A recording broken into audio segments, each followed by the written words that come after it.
I am unashamed. What about you? Welcome back to Unashamed. We usually start out with what we call a cold open. Of course, the last podcast, Dad had a hot take and got us right into the text when Zach, we left you behind. But, we do also get a lot of, we hear from a lot of you guys on a lot of struggles and things that are going on. And we just want you to know we pray for a lot of you guys on a regular basis. I can't physically respond to everybody that sends me stuff, but I do pray for you when I hear about things that are going on in your lives. And I know you guys pray for us, and we appreciate that. You've been praying for Mom, who's still in the rehab hospital, but getting stronger and better. And those prayers matter. And so we are a family in Unashamed Nation, more than just a podcast and an audience. I feel like we're a lot deeper than that. And Dad got a letter from someone and was sharing it with us in between the last podcast and this one. And so, Dad, I want you to maybe read an excerpt of that. We're not going to say who this person is, but just the letter you got and then your response to it, and we'll have prayer. And I had some more news to share with you guys as well. Go ahead, Dad. It's quite the letter. I'm going to share with you my testimony, Mr. Robertson. I've suffered from the depression and anxiety for as long as I can remember. I grew up in the church, but unfortunately, for a depressed kid, it wasn't a healthy church. I heard from believers that God would never love me because of certain music I listened to and how I look at things. So eventually I began to hate myself, spent years cutting my wrist upward in an attempt to die. At one point I bled for 6 hours and still didn't die. I began taking drugs too. I figured I had a bad trip. At least I'd finally die. Still didn't die. I was, however, shown a glimpse of what hell looks like. One of the last times I cut, relapsed, I had reached my breaking point. I cried out, Jesus, and if you're really there, give me a sign. I need to hear something. A few minutes later, a friend of mine showed up to the house where I was living. He said, hey, man, I just felt compelled to come over and see how you're doing. By the way, Jesus wants you to know that he loves you. I got my answer. The Lord also brought me through a 15-year addiction to pornography, which started in the 7th grade and a nasty divorce. I said, well, we'll send him a few things. I got one of the brothers, he documents where people come from when they come on Sunday mornings up there, and many of them are baptized. He follows it up with some encouragement. So this guy is the kind of guy that we encourage. We have people that come. Dad has the Unashamed Bible study on Sundays. Pretty much any Sunday that you come to West Monroe, he's going to be sharing, and there are some people that will follow up with you. So we encourage you to do that. Come visit us at WFR. Sometimes Jason and I are there, sometimes we're not, depending on if we're on the road. But we encourage that. And look, we go through stuff too. We've been pretty open on this podcast about things we're going through individually or with our wives and families. We've talked to you about Mom. And I found out this week, just within the last week, that Lisa has breast cancer. And, just started as a knot that was discovered, and you go check it out. And then all of a sudden you realize you're into a new battle. And so on our way down here to the southern layer, we had to go through New Orleans and it's an eye opener. And so I have to say, I'm very proud of Lisa. She's been super strong just when you hear this, because when you start talking about what you have to go through, as a result of that, it's not going to be easy. It's going to be difficult. And so we've got that ahead of us to face. I know many of you out there in Unashamed Nation have struggled with the same thing. And so I know you're going to be praying for her and for us, and we appreciate that. So we'll be having a big surgery coming up in a few months. So just ask for your prayers on that. And as always, we share that together. That works both ways. And so this brother that sent the letter to Dad, just know we're praying for you and encouragement to you as well. So that's really kind of what it's all about. He is searching for one thing, hope. Yeah. Hope. That's all he cares about is hope. Yeah. But it's better than turning your back on Jesus, that's for sure. Well, there was a young brother, Dad, that sent me a note. He's a lot younger than me, and his wife has had recurring breast cancer and now some other areas. And he gave me some great advice. He said, if I could, because I always ask people every time now I talk to people about this, what would you have done differently now that you've gone through whatever you've gone through? And one of the things this young brother told me, he said, you're walking a thin line when it comes to your bride. You want to be confident, but you also want to be concerned. Yeah. Because they're going through something very difficult. And I thought, man, what a great advice. But isn't that what we do in life? I mean, we want to have the confidence of knowing that God is who he says he is. And so he can help me deal with anything. And yet at the same time, I don't ever want to be callous to people's concerns when they're having to go through a difficult era. So thank you, Josh. That was great advice. There's been some cool nuggets that you've encouraged me with. I know you've been encouraged that even your surgeon is invested in the blind. Ironic, y'all never met, and there was already a connection there, and so I think that there's some cool things. He told me when we came in, Zach. He said, we start talking, and this guy, this all he does is work in this area and help women through a mastectomy and cancer. And he said, I don't know if you had anything to do with your dad's movie. I said, when it comes to dad's projects, I have something to do with all of it. And so he started laughing. He said, well, I just wanted you to know that I'm friends with some people that, invested pretty heavily in the movie. But because of that, I was an investor. I said, you're kidding. And he said, no. And I said, well, that's fantastic. Now I feel a lot better about you because you make good investments.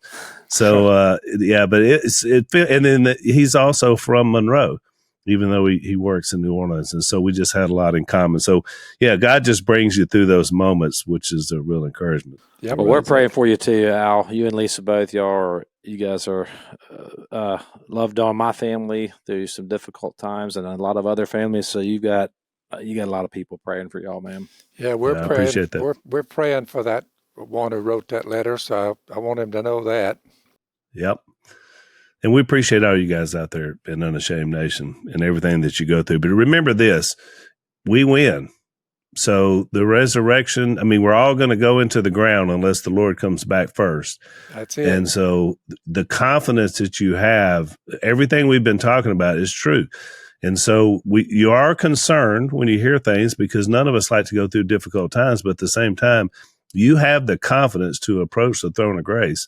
And therefore, you win. No matter what happens, you win. So don't give up on Jesus. What's interesting about what we're reading, because this is a Bible study, and we tend to look at this book, mainly from a theological standpoint or trying to get it all right and figure it out. But even where we're at in Acts 9, you're seeing an incredible abuse of religious power. Where people have it, we've come. Yeah, where people have it wrong, and they're literally threatening, and not just threatening, killing non-believers. And you're also seeing this big cultural divide and racism, just in a fury of trying to do something together with what the Bible depicts as Jew or Gentile, and then right in the middle of that. Here's the Lord's chosen eyewitnesses doing miracles, and there's a woman who it says she was doing good and helping the poor, and she became sick and died. And Peter raises her up, which we're going to read that in a second. And there was a man who had been a paralytic for 8 years. Well, it's hard to get the emotion of going through these situations, and all these things I just described are traumatic. It's trauma for the people involved. Yes, it was 2,000 years ago, but I think one thing we don't talk about that we should in the book of Acts is God's use of these miracles. Not only was it to confirm his message and to show people that this has changed and this is a possibility, but it was also just a window into God has the power and will make everything that is wrong right. If you can raise a dead girl, if you can supply that power to a human and do that, if you can heal a paralytic with a snap of your fingers, if you can bring people together who are filled with hate and oppression. And even in Acts 11, you're going to get to one of the prophets gets up and he predicts a famine that was going to happen in the Roman world. That's in Acts 11 in verse 27. And when you think about the pain that caused, and by the way, you look up in any historical account, there was a big famine in Rome, the Roman world, from 43 to 47 or whatever. And here's the evidence of that. But it shows you who stepped up. The Lord's people stepped up, and they acted like Jesus in the situation, giving them hope, which is what you said he was looking for. Yep. So we want you guys to check out NetSuite by Oracle. I own shares in my portfolio of Oracle, but I don't know a lot about NetSuite, who is owned by Oracle. So, Al? Well, Jase, it's about quick math. The less your business spends on operations, on their multiple systems, on delivering the product or service, the more margin you have and the more money you keep. It's pretty much economics 101. That's how it works. But with higher expenses on materials, employees, distribution, and borrowing, everything costs more. So we want to reduce costs and headaches, and smart businesses graduate to NetSuite by Oracle. They're the number one cloud financial system. They bring accounting, financial management, inventory, HR into one platform, one source of truth. With NetSuite, you reduce IT costs because NetSuite lives in the cloud with no hardware required, and so it can be accessed from anywhere. You cut the cost of maintaining multiple systems because you've got one unified business management suite. So you improve efficiency by bringing all your major business processes into one platform, slash manual tasks and errors. Over 37,000 companies have already made the move. So we want you to do the same thing. We believe it'll help your business.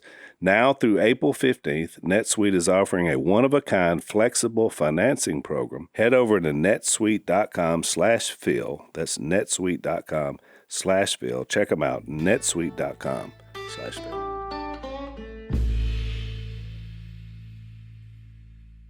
And I was thinking, Jase, someone sent a letter into Blaze. Cole had sent it to me, a note asking about the signs that's behind me just over my head when I'm down here in the southern layer.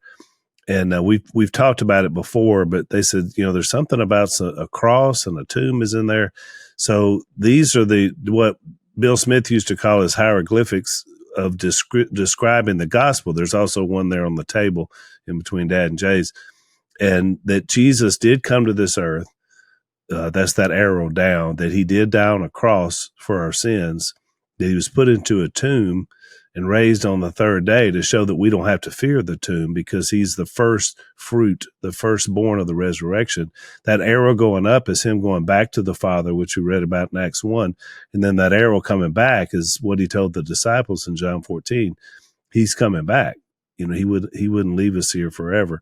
And so when you believe that with all of your heart and all of your mind and all your strength, and when you obey that message, it changes you and you have the confidence and you have the ability to go through anything, whether it's cancer, heart disease, some terrible thing, loss of a child. The gospel trumps it all. And so that's what those symbols mean. That's why we have them around us. And by the way, someone asked the person sending it in, so where can I buy those? I don't know. People send us these because they make them. So, you just have to draw some out and get somebody to make it for you. But the gospel message of who Jesus is, his story, is what changes us forever. So just remember that, all of you out there who are struggling in whatever way you're struggling, ultimately that's what does it. And Jace brings up a great point because the miracles themselves only point to who Jesus is. Because this girl that gets raised in the story we're about to read, she died again at some point. And because she's not still here. And so, but she died again with the hope of an eternal resurrection. And that's why she was good. It wasn't just that she was good on her own, it's because she understood who Jesus was, because she was a good woman. So why don't you read that text, Chase? And I'll read it. But that's why the number one, if you read Acts, and it doesn't take too long, but if you read from Acts 1 all the way to the end, you'll find that the most stressed point was the resurrection of Jesus, and the most stressed action was the work of the Holy Spirit. And when you put those two things together, you realize that life is difficult. But those two things, the resurrection of Jesus and the work of the Holy Spirit, not only will it help you go through all these struggles, but it also points you to a time where all these things will be made right. They're all going to be made right. I mean, you look up the historical facts of what happened to all these disciples, and they all gave their life, except John. I think he supposedly lived to 94.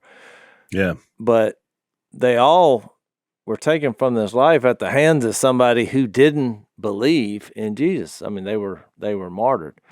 But they knew all these miracles. They had that in the forefront of their mind, knowing that this is a God who specializes in making things new.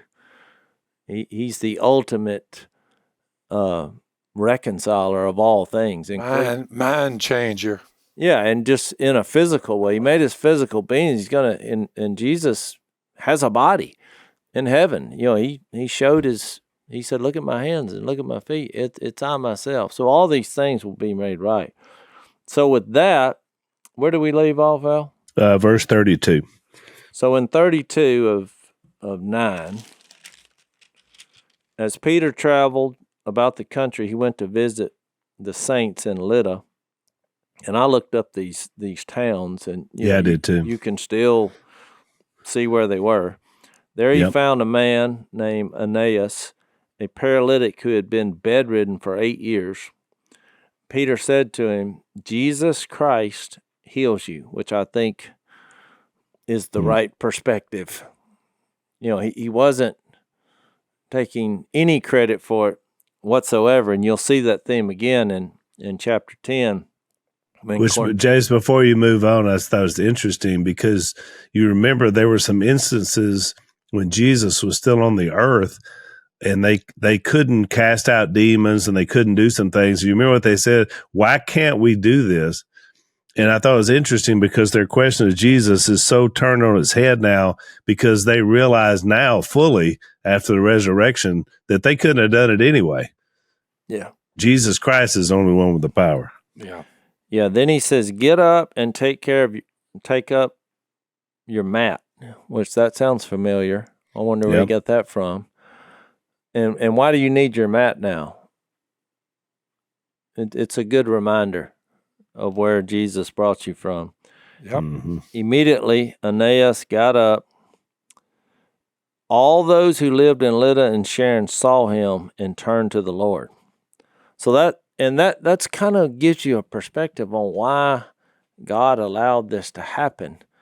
Because the human mind can't conceive the story the story of God focused on Jesus and the Holy Spirit being poured out, that God has visited his creation and given them everything they need for life and godliness. So that's why these supernatural events are happening.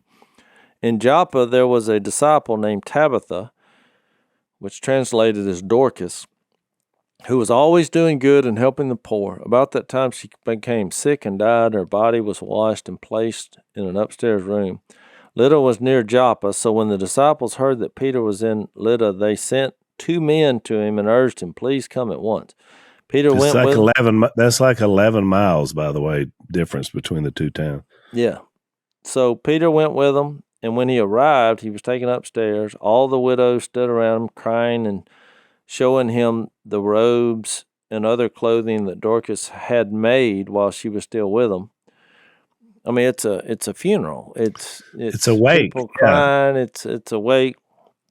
Peter sent them all out of the room. Then he got down on his knees and prayed.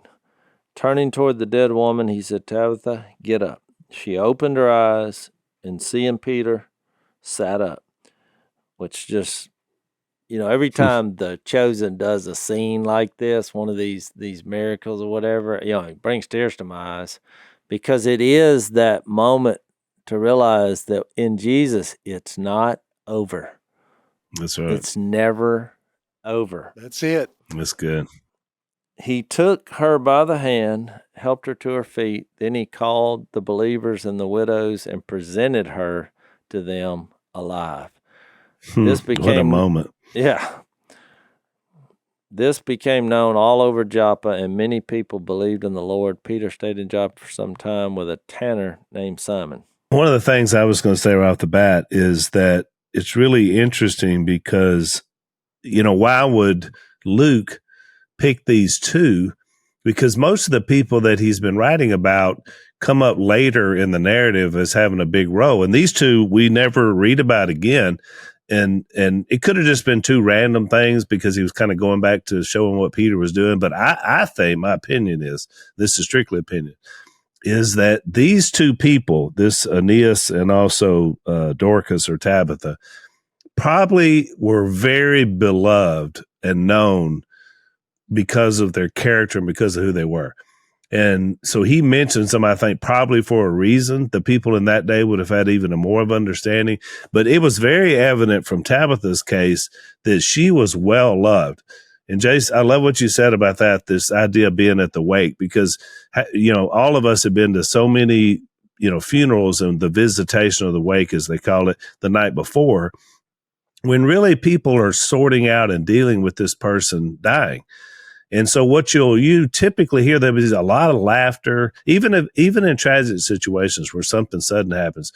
You still want to try to remember this person for all the good that they did or the impact they had. So you'll hear stories, and people, that know this person will tell stories, and what about this and what about that? And I think all of that is our process of going through the grief, but it also shows you that every person brings value. And so just that one little verse about them showing what she did, the clothes she made and all that, shows you how loved this woman was and the impact that she had had. And that may have been one of the reasons why that there was some bit of hope that somehow either Peter could save her before she died or do what he did, which is actually even more credible, and that's raise her from the dead. Because let's face it, this didn't happen very much. Even in the days of Jesus, he only did it, a couple of times, 3 times, I think. Yeah. And so this is a rare thing to bring somebody back once they've made the crossover. You do, and you do notice the way that that Peter's doing this, even in both the healing and of Aeneas and Dorcas. He is appealing to the authority of Christ. This is not a conjuring up of something. This is he's speaking with authority when he says, "Jesus Christ heals you. Rise and take your bed." And then in the second part, he gives her a command. Tabitha, arise, and she opened her eyes. So this isn't something like he wasn't going to miss this because it wasn't in his own power that he was doing this. There was some authority here that we have to recognize. Apostolic authority carried a weight that was, they're acting on behalf of God here. That's a big deal because it's going to give it's going to give credibility, and what it is doing is giving credibility to what they're doing here. Is that they're bringing this to fruition under like real authority that comes from God. Like this is his authority that he's allowed him to use, which is going to continue the growth of the church. That's a great point. Let's take another break.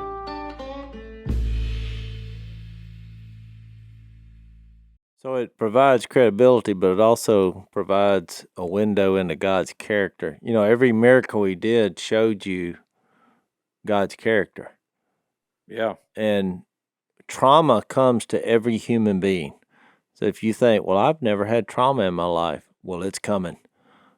And there's always that moment where it changes everything in the short term. You feel like you're in a dream. Yeah. You're thinking about things you haven't thought about. You're emotional. Some people I'm more just kind of get numb, when loved ones die or, you get a diagnosis like Al and Lisa have just had. It changes everything. But you see in these moments that Jesus has the answer to trauma itself. It changes your perspective on it. There's no trauma out there that he doesn't give a window into God's character and approach about it. That's the message of that letter to that young man who wrote right. the letter. That's why you have passages in the Bible like 1 Thessalonians that said, we don't grieve like the rest of men who have no That's right. hope. Yep. There's just a different view of that. And think about if you didn't have that. I mean, the last podcast we talked about, without Jesus, there's no way to get along with people. Yeah. You just don't have a solution, whether it's culture, race, social, male, female. There's not a way to get along and bring people together. It's something that everybody tries to do, but it ends up in chaos. And so the world's answer is to keep segregating. They're like, just keep dividing everybody up into little camps. Get in your corners, which is funny that like that's what happens too. Like you split off with your group. Well, then what happens is once you split off, after that fight's over and done with, then you start infighting and you split off again. You keep getting into these marginalized, isolated communities to eventually you're not in community at all, which is not the heart or the character of God. And I'm glad you said what you said, Jase, because it's not just this isn't just for credibility for what they're saying. It does give a glimpse to the character of God. And I actually, the full confession here, that the hardest thing for me, I don't have a lot of doubts when it comes to the existence of God, the claims of Jesus being the way, the truth, and the life. I mean, I get it on a philosophical level. I had doubts in my life. I had a lot of doubts, and I've worked through those. I'm intellectually satisfied, is what I'm trying to say, with the claims of the Bible. I am intellectually satisfied. I'm not struggling with that. What I still struggle with is does God really, is he really active in my life, and does he really care for me when I am in those moments of trauma? And I think that's probably something that most people on some level have that question throughout their life, and sometimes that creeps its head back up. But when you said what you said about this passage revealing the character of God, I was immediately brought back to when Jesus raised Lazarus from the dead, and he was emotionally moved by that experience. You know what I mean? He cared what was going on, even though he knew, even though because we could say, it doesn't matter. This world doesn't matter. You're going to be raised from the dead one day. It doesn't matter, guys. Hey, it's the big picture. Even though Christ knew the big picture, he knew the ultimate end of all of us who are in him. He still had compassion in the temporal moment of the temporal pain. Yes, we don't grieve like the rest of the world grieves, but we do grieve. Yes, that's right. Yeah, we do grieve, and I grieve. I grieve my mother when I lost her. I grieve when anyone I love, when they die, when they get old, when they get sick, I grieve that. But I don't grieve like the world does, because I do have the hope, and I do know where we're headed. But there is real pain there, and I think what we're seeing here with Peter, and particularly with Jesus in his journey, is, man, I'm present right here, even though I know the end of this story. Man, I'm here with you in your pain right now. And that is powerful. Well, I love it, Zach. I love the humility about you sharing that everyone, goes through some level of struggle. And yet, to Jase's point, I think we all want to try as best we can to reflect the character of God. And usually that reflection comes when we're at a low point, when something's difficult, when there's calamity. I received one of the greatest compliments I could get by way of one of my children through somebody else, because I talked to a brother, and he said, well, I talked to Alex, and I heard about, what's going on with you and Lisa, and just, wanted to check on you and see how we're doing. And he said, I asked her, how are your parents dealing with this, the day we found out? Mm-hmm. And here's what my daughter says. And this is what makes you proud, that you try to raise your kids the right way. She said, well, you know how my parents are. They're taking out their African friends tonight and having dinner, and just going on and doing what they do. And, it was a great compliment that from your kid, that you're trying to reflect the character of God. Even when you see bad news, we still have things that we have to do, and, for the kingdom. And so that's what gives you that confidence, because you understand the power of who Christ is. Although obviously you carry the concern of having to face something very difficult. Well, yeah. And there's a spiritual warfare aspect to it. And, when we get to Acts chapter 10, when Peter kind of had this aha moment. I know I'm skipping way ahead, but I just wanted to get this one little point, because he goes back to this idea of showing God's character and his credibility through the healing powers and raising this woman from the dead. When Peter was speaking in Acts 10:34, and we'll give the context in the next podcast, he began to speak and said, I realize how true it is that God doesn't show favoritism, but accepts men from every nation who fear him and do what's right, which is what we talked about last podcast. But Peter had this aha moment. He's like, God does not show favoritism. And what's disturbing about what we just said about having a solution to the world's problem, even some churches tend to still gravitate toward people who are like themselves and are cut off and are alienated. And it doesn't look like God doesn't show favoritism, in the church, because it becomes kind of cliquey. I have those texts, all those texts you're quoting, I have those highlighted in my Bible. Exactly. This is quite an aha moment. But then it says in verse 36, you know the message God sent to the people of Israel, telling the good news of peace through Jesus, who is Lord of all.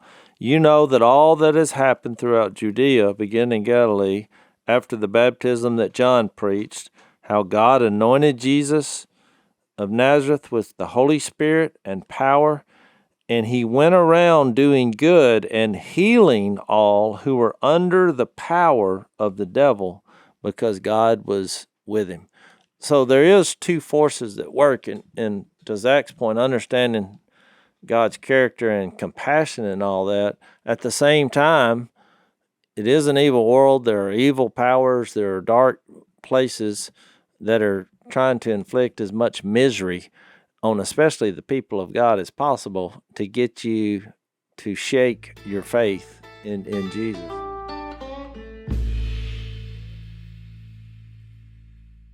I do want to mention one thing about this story that I thought was interesting, Jase, because I did like you did. I looked those cities up.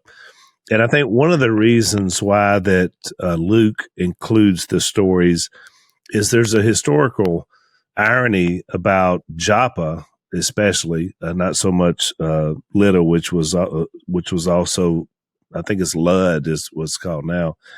But Joppa, which is Jaffa now in Israel, has an interesting history about it. And there is a little bit of a historical irony that this is the place where Peter winds up. Basically, it looks like taking a little time to spend with this tanner named Simon, which is then going to be launched into the Gentiles coming in, which we're going to get to in Acts chapter 10. But there were two things that happened here in Israel's history that to me are just very interesting, that Peter would be here in this moment when he's about to go and preach the gospel to the Gentiles. The first one was in 2 Chronicles 2, and it's when Solomon builds the temple, which we've spent a lot of time talking about the temple and its presence here throughout both Luke and Acts. So the cedars of Lebanon, which was a structural integrity for the temple, came into this port city of Joppa, which was interesting. That's where they came into. They wound up building this temple. So that has the historical tie here, the idea of the temple. And then the second one, this is where Jonah went to, and Jase was talking about Jonah in one of the podcasts recently, in Jonah chapter 1, was Joppa. This is where he, got a ship and tried to run away from his mission to go and share the good news, with the people of Nineveh. And remember, he winds up, of course, being delivered by a fish instead of by a boat to be able to bring that message to these people that he did not think worthy to be saved. And yet God says, you go and preach, because all people deserve to hear about me. And so those two things took place in this city. And I don't know, maybe it's just a coincidence, but this winds up being where Peter winds up. To now he's about to be led to go and preach the gospel to the Gentiles. So I don't know. Do y'all think that's just a historical irony, or maybe there's some purpose here behind some of this? Well, there does seem to be a theme about God doesn't show favoritism in the story of Jonah.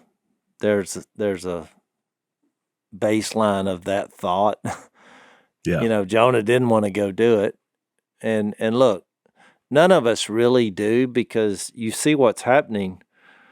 I remember a new Christian one time when I was bringing him along in Jesus, and he's like, well, looks like to me what you're asking me to do is going to cause me a lot of trouble. You think? I just never thought about it from that perspective, but I thought, yeah, Trouble is always there. I said, but it's true, and God, God's going to take care of you. And he's like, well, I thought they all died doing this. I was like, well, that's true. Yeah. And that could happen. And just in that moment, I thought only a new Christian would have that perspective. But it's real and it's true, which is why it is difficult, especially in our culture, to declare Jesus is real, enthroned at the right hand of God. This is really happening. So, it's hard to love people. It's hard to get along with people. And Jesus is the answer to that, but you're going to face intense opposition by trying to dethrone whatever they have in the place of Jesus. Yeah. It's just going to cause you a lot of trouble. Yeah. When you mentioned the cedars of Lebanon, I was reminded, I went back and looked this up, this passage in the Old Testament of Solomon.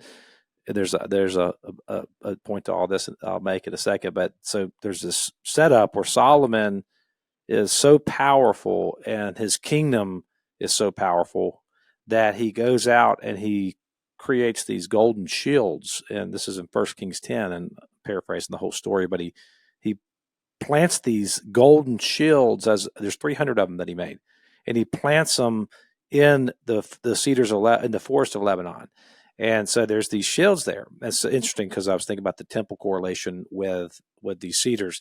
He plants these shields in the ground, and it was like a display of two things. One, overwhelming wealth, that we have enough gold that we can create 300 humongous shields. Two, it is a display of power that we can put them in the Lebanon, and nobody's going to touch them. Like, nobody's coming to steal these things. You know why? Because they would come against the power of Solomon and his kingdom, and there was a respect there. This was the kingdom in its heyday.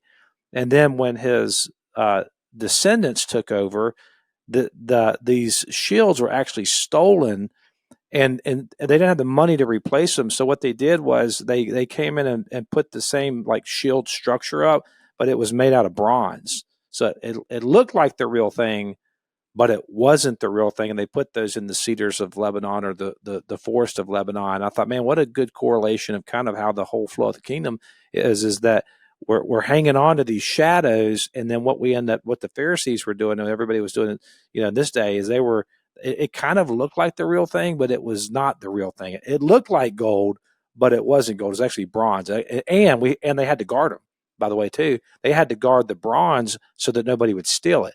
And when it's the real thing, and I think this is what is happening in the book of Acts, when it's the real thing and it's the real kingdom, you don't have to guard it and you don't have to fake it, and nobody can take it down. And that again goes back to the prophecy that Daniel made, that God will set up a kingdom that can't be shaken or destroyed.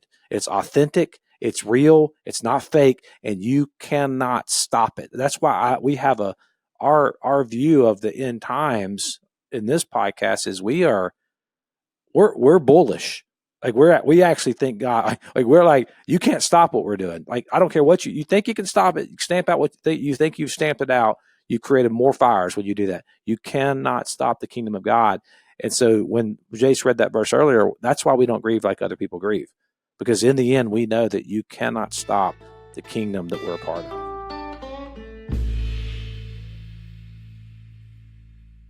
Well, exactly. And the next chapter in 1 Kings, that was 10, just about the power. Then it goes in that he had 1,000, he had 700 wives and 300 concubines. That, and there's an interesting verse that it says, because in verse 2, it says, Solomon held fast to them in love. And, you think about other religions, that what you get in the afterlife is whatever it is, 100 virgins or whatever. 72. Yeah. Yeah. So this gives the illusion of love. I mean, you think, man, he took the finest 1,000 women and was with them. What a life. And of course, then, the next verse. And a lot of it was power too, Jace, because these were political alliances too. Well, true, but it's an illusion of power, but it was an illusion of love, and they led his heart away from the Lord when you read that.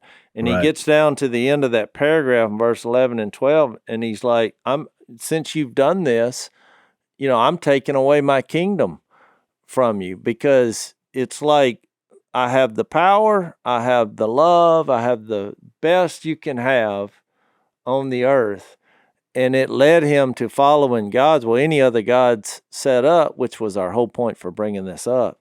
Whatever is number one in your heart, if it's not the real God, it's just a hamster on a wheel, and chaos ensues with a bunch of illusions. Well, that's exactly what I thought about. The idea that the cedars were imported to build a temple, which was a false reality of what God would be like living in us.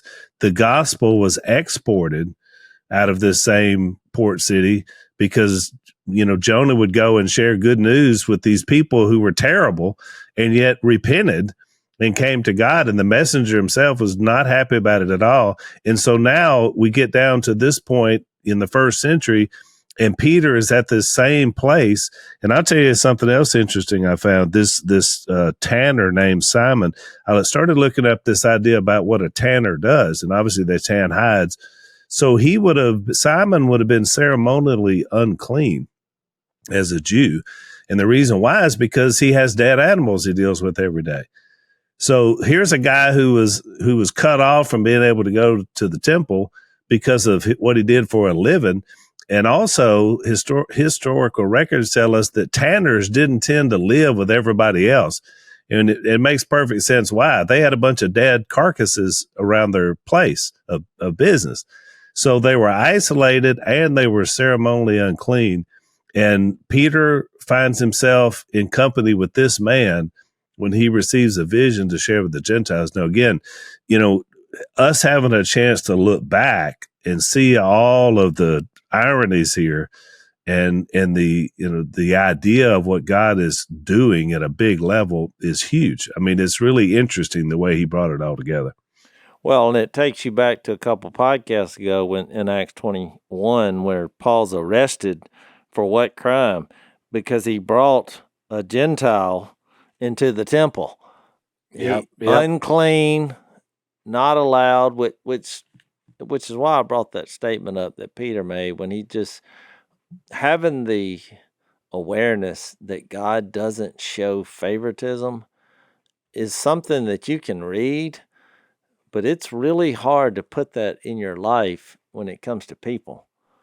Yeah. Very much so. I mean, look, on the way down here, I was infuriated because I'm driving in the little roundabout, and I'm always like, okay, here we go. With the Roundabouts in Louisiana.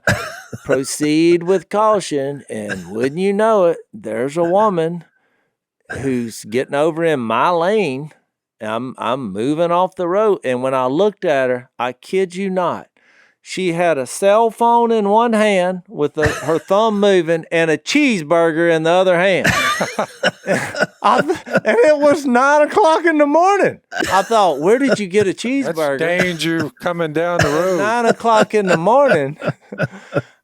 She warmed that up in the microwave. That's from last night. In my infuriation in that moment, I'm telling you, I thought the last thing I thought is God doesn't show favoritism because this woman is in danger because it was raining of being struck by lightning. No, she was in more driving in a roundabout with no hands. Yeah. She was in more danger of being struck by your truck, I think, than lightning in that moment. Because I'm now attacking every aspect of her life. I came that close as having a head-to-head collision. I'm in this going this way, and the car's over here. You're in one lane because people are just listening. So Phil's got a hand illustration going here. Here I am, and here this is. Yeah. She comes out of whoever it was, and they coming at me. I told Miss Kay, I said, hold on. So I'm watching her. I can't go left. I can't go right. It's just coming at me. At the precise moment when her vehicle, it was like 10 feet from mine, coming hard. Yeah. I just took a hard right, come off the highway, down in the ditch, and their car sideswiped me gently, but it did knock the air out of my tires. It hit the tire. Pretty good lick. So there I was, couldn't run them down because I've got 3 tires that are working. The other one's flat. And why would you want to? We're thankful for that because I know you were going to run them down and share the love of Jesus in that moment. I was going to try to get them in there. What is your problem here? Yeah. They didn't miss me, but they just scraped and took the air out of my tire, and they barely missed. Wouldn't it be funny if that was the same woman? She had a cheeseburger in one hand and a sandwich. In full transparency, once I took a deep breath. They were busy with something because they just come out of the traffic. Well, yeah. And it starts coming toward me. Well, I know what mine was busy with was down in that cheeseburger and telling somebody on Facebook how good the cheeseburger was. Yeah. But once I caught my breath and realized, why am I so angry? I mean, that was terrible. And I think in the moment I was angry, I thought, you talking about talent? To navigate a roundabout, eating a cheeseburger, texting on your phone. And even though it was a close call, I thought, man, I'm surrounded by the most talented people on the earth. The one that hit me, I mean, they were doing something other than just looking down the road driving because they just kept coming. Yeah, and you don't get out much, Phil. So there's a theological term for what happened there. It's called common grace that you couldn't go after him because I don't know what the end of the story would have been a lot different maybe if you'd caught up with him. Well, so my point praying is, for this it's woman. hard to get along with people, and that's just getting down here. I can't imagine a different culture, a different religion, a different set of circumstances around with all of this pain and misery that life can bring. It's just very difficult to look at it from God's perspective and be Jesus on this earth. It's just very, very difficult, which is why I should have known that we started the podcast off on kind of a somber note, talking about people's struggles. And then we ended it with a cold open about a woman with a cheeseburger in one hand. It's how we cope, Al. That's how we cope. This is how the Robertsons do it, which is a perfect. I mean, it was borderline. Where do you get a cheeseburger at 9 o'clock in the morning? That is breaking news. All right. Next time we come back on Unashamed, we're going to launch into Acts 10, one of the most important chapters in all the Bible, because us being Gentiles, as Jay said, this was how we got in. So we'll see you next time. We'll talk about it on Unashamed. Thanks for listening to the Unashamed podcast. Help us out by rating us on iTunes. And don't miss an episode by subscribing on YouTube, and be sure to click that little bell to get notified about new episodes. And for even more content that you won't get anywhere else, subscribe to Blaze TV at blazetv.com/unashamed.